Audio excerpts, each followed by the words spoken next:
وتحذير برضو يا جماعه، لو انت ما تقدرش تعمل الحكايه دي ما تعملهاش بنفسك لان الموضوع خطر. شايفين الحاجات الصغنونه دي؟ ده الضي الاساسي في النص. الحاجات الصغيره دي بقى يعني ممكن تعمل مشكله كبيره لو حاجه منها راحت. بسم الله الرحمن الرحيم. زي ما انتم شايفين كده الجزئيه دي هي اللي بتبرد، زي ما قلنا بتبرد المروحه، بتبرد الجزء دوت. عايزه اهي الجزئيه دي زي ما انتم شايفين، بصوا رجعت ما شاء الله. السلام عليكم واهلا بيكم في حلقه جديده من حلقاتنا. والنهارده ان شاء الله معانا لابتوب هنغير له السيرمال بيست.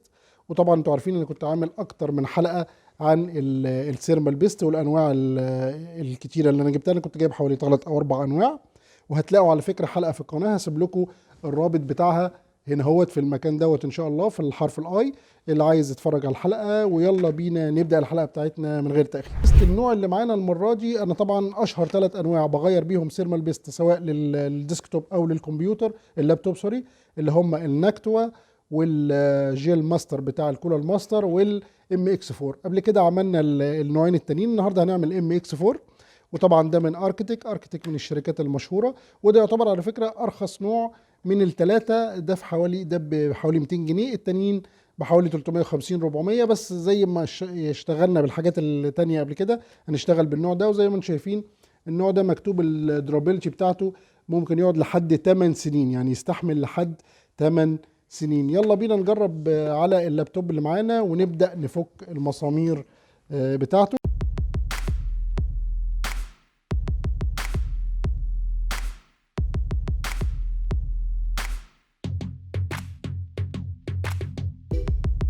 طيب زي ما انتم شايفين ده الجزء اهو، احنا فكينا الظهر اهي، هنحط الظهر على جنب فكيناه خلاص.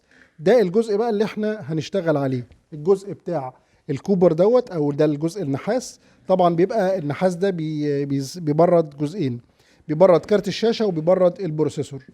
غالبا ده البروسيسور وغالبا ده كارت الشاشة. بس احنا كده كده هنجرب وهنغير السيرمال بيست. الموضوع ده كله هنبدأ نفك برضو الموضوع ده كله. وتحذير برضو يا جماعة، لو انت ما تقدرش تعمل الحكاية دي ما تعملهاش بنفسك لان الموضوع خطر، ولا قدر الله ان انت ممكن تبوظ اللابتوب او تعمل فيه مشكلة. هنبدأ زي ما قلنا، وحتى انتوا لو جسيتوها هتلاقوها ساقعة سنة بسيطة. هنبدأ بالراحة كده نفك الليلة دي واحدة واحدة، وما تتعفاش عليها عشان ما تبوظش مخ المسمار من فوق. طبعا دي مسامير مختلفة هنخليها على جنب. لو ضاع منك مسمار مشكلة، فخلي بالك قوي من مجموعة المسامير دي. زي ما انتم شايفين بصوا حجم المسمار، مش هتصدقوا قد ايه. بصوا حاجة يعني تكاد تكون لا تذكر. لو مسمار من ده راح خلاص انت شكرا كده، هتفضل بقى تدور والحقوني واعملوا لي فعلى ايه. لا ماشي، نفك برضو ونرجع لكم تاني. فين طبعا في مسامير بتبقى مستخبية وحاجات غريبة، خلي بالك طبعا. واهم حاجة وانت بتفك الليلة دي كلها، خلي بالك المروحة ليها سلك. يعني المروحة اهي ليها سلك، لو شديت المروحة مرة واحدة وما خدتش بالك ممكن الدنيا طبعا تطلع معاك. برضو في مسمارين اهو ما خدناش بالنا منهم، هنفكهم. قبل ما ترفع او اي حاجة لازم تخلي بالك من الموضوع. اقل غلطة في ثانية راح منك اللاب كله، او راح منك على الاقل مروحة او حاجة. فعلى ايه لو مش قد الحكاية ما تعملهاش. اهو بنتأكد الاول والدنيا تبقى طيب. طلعنا الجزئية دي اهي بكل سهولة زي ما انتم شايفين كده. الجزئيه دي هي اللي بتبرد، زي ما قلنا بتبرد المروحه، بتبرد الجزء دوت. وطبعا في جوه هنا حاجه زي ماده كده لما بتسخن بتبدا ان هي تيجي على المروحه، تبدا الشرايح دي تبردها وتبدا ان هي كده تبرد كل حاجه. زي ما احنا شايفين ده البروسيسور وده كارت الشاشه. زي ما انتم شايفين كده عمالين نساعد بعض وبالراحه واحده واحده، لان اقل حاجه سيبنا كمان. بس شكرا، بالراحه بقى كده. خلي بالكم المروحه طبعا لازم تكون مرتبطه بسلك اهو، السلك بتاعها اهو. بصوا حاجه دقيقه لدرجه مش ممكن يعني. زي ما انت شايف بصوا المروحه عليها كميه تراب كبيره. واحده واحده كده بالراحه هنبدا ان احنا ننظف وناخد سنه كحول كده. سنه كحول حاجه بسيطه جدا اهي، بس احنا ايه بنشيل كميه التراب اللي عليها دي اهي وتحت كده عشان تبقى الدنيا تمام. ايوه بس كده تبقى الدنيا تمام معانا. يبقى احنا كده زي ما انتم شايفين نضفنا المروحه. نعملها برضو بالفرشه، سنه فرشه كده.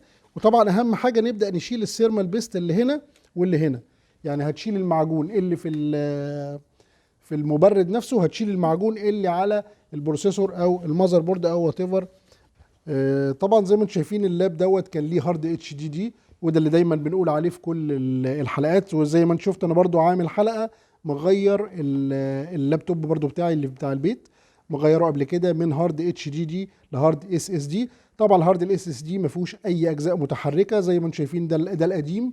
الاتش دي دي بيبقى فيه موتور في النص وحركات وابره بتقرا من على قرص وكلام كبير قوي، لكن هنا بيبقى زي الفلاشه، مجرد ان هو بيقرا من حاجات شبه الحاجات دي، او السوليد ستيت درايف، هم مسمينه اس اس دي يعني سوليد ستيت درايف. طبعا ده بيبقى اسرع. انا عايز اقول لكم يعني اذا كان ده سرعته 200 او 300 ميجا بايت بير سكند، ده انت بتتكلم مثلا في 2000 او 2500 على حسب. غير طبعا الام دوت 2، الام دوت 2 انت بتتكلم في حاجات فظيعه اكتر من كده. اقول لكم زوم على الجزئيه دي عشان نقدر ان احنا تشوفوا برضو الموضوع. فاللي ما يقدرش يشتغل بايده يا جماعه يروح لحد متخصص. الموضوع سهل، بس في نفس الوقت لو ايدك جت يمين او شمال ممكن يعمل لك مشكله. هنبدا كده ايه، واحده واحده ننظف اهو. هقرب لكم الدنيا شويه اهي. هتبدا واحده واحده بننظف كده بالمنديل ورق، ويستحسن يكون حاجه قماش، لان الورق ساعات بيطلع فتافيت زي ما انتم شايفين. بصوا فتافيت بتطلع كده، خلي بالك. لا ما دي برضو زي بصوا يعني، بلاش حاجه زي كده عشان فيها وبره. القماشه دي فيها وبره، الوبره ممكن تعمل لك مشكله. فاحنا واحده واحده نحاول ايه ننظف كده اهو. ولو في كحول بس يا ريت يبقى كحول سايل، ما تحطش عليه كحول اهو. بصوا نظفته طبعا بنسبه كبيره. بلاش الكحول الجل، لان الجل ممكن يسيب برضو شويه علامات اهو. بصوا ما شاء الله رجع بيلمع. انا عايز اهي الجزئيه دي زي ما انتم شايفين، بصوا رجعت ما شاء الله بتلمع كويسه. ده على ما اعتقد ده هو ده كارت الشاشه. البروسيسور بقى خلوا بالكم عشان في بقى كارثه في البروسيسور، خلوا بالكم منها قوي. بصوا لو ركزتوا هنا شايفين الحاجات الصغنونه دي، ده الضاي الاساسي في النص. الحاجات الصغيره دي بقى يعني ممكن تعمل مشكله كبيره لو حاجه منها راحت، فدي بقى تخلي بالك بالراحه تعمل بقى فيها ايه عشان الحاجات الصغيره دي لا قدر الله ما يحصلهاش حاجه. هتجيب اهو دوت طرف كده وبالراحه تعمله اهو كده الحته دي، وتبدا ان انت بقى حوالين واحده واحده اهو بالراحه قوي قوي، لان دي لو راحت حته، وطبعا الحاجات دي ملزوقه بتتكلم في كلام بسيط جدا، فخلي بالك بالراحه كده واحده واحده. نقول بسم الله الرحمن الرحيم اهي. طب بصوا لا ده اللي طلع كارت الشاشه على فكره. تعالوا كده نقرا البيانات اللي عليه بالمره. البيانات صغنونه جدا، بس هحاول ان انا اهي. ده اهو بصوا مكتوب عليه ايه، نفيديا ده ولا ايه؟ ده بقى نحط السيرمال بيست بتاعنا اللي هو الاركتيك اللي قلنا عليه. هنبدا نحط له سيرمال بيست. ولو انت زي ما قلنا برضو لو انت مش متمكن من الموضوع حاول ما تعملش. طيب الحاجات الصغيره قوي يتحط لها سيرمال بيست ازاي؟ يستحسن اللي هي النقطه. هشتغل هنا بفكره الدوت، ان انت هتحط نقطه صغيره قوي، نقطه بسيطه جدا على نقطه صغنونه جدا، وهي تفرش طبعا اول ما تحط دي. حتى دي نقطه كبيره هناخد منها حته، نحاول نفردها كده وناخد منها حته لده.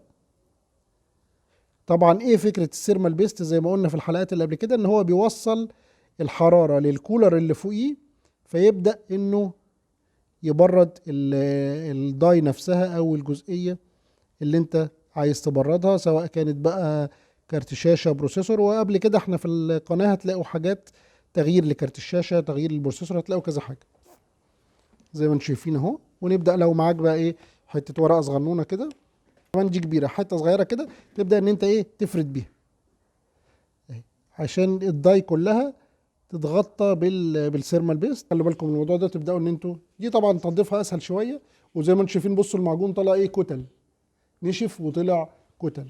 بالراحه واحده واحده. قدرت برضو بشويه اسمه ايه دوت شويه كحول، مفيش مشاكل مش هتفرق. بس خلي بالك بص طلع حتت، يعني طلع كلاكيع كده، بخايه ايوه كده. بصوا حتى نركب الجزء بتاعنا، وبالراحه كده واحده واحده تنزل على القطعه بتاعتك اهي، وكل حاجه تمام وما شاء الله. نقول بسم الله ما شاء الله اهي.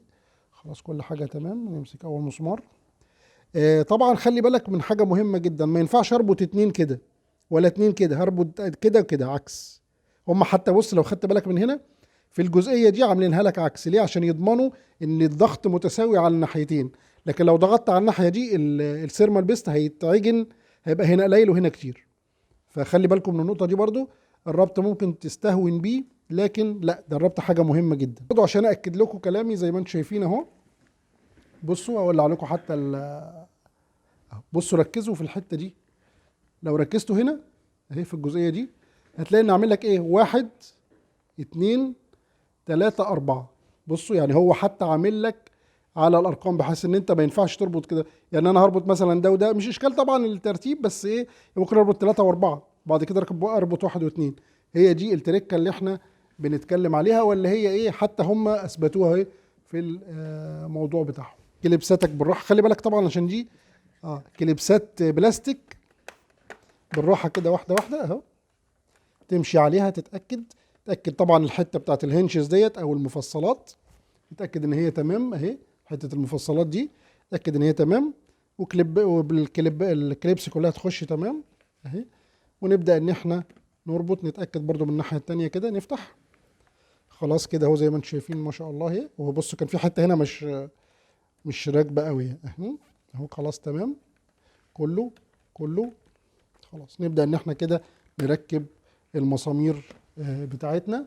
مساميرك الجميله برضو نفس الحكايه، لو خدتوا بالكم هتلاقي المسامير عليها نفس فكره الثريد لوكر اللي بقول لكم عليه. طبعا زي ما احنا شايفين يا جماعه ما شاء الله درجات الحراره دلوقتي زي ما احنا شايفين، كارت الشاشه بقى 40 والبروسيسور بقى 37. هحاول اقرب لكم كده شويه بس الصوره هتبوظ، ركزوا بس فيها اهو. هتلاقوا درجات الحراره طبعا، والمروحه تقريبا مش شغاله، يعني يا دوبك شغاله وضع الاستعداد. ممكن طبعا يعني تستثمر فلوسك في موضوع السيرمال بيست ده، حاجه كويسه جدا. وطبعا هينفع في الصيف اكتر، احنا اي نعم داخلين على الشتاء، بس قلنا برضو نغيره لانه كان بقاله فتره كبيره الجهاز ده ما اتغيرلوش حاجه.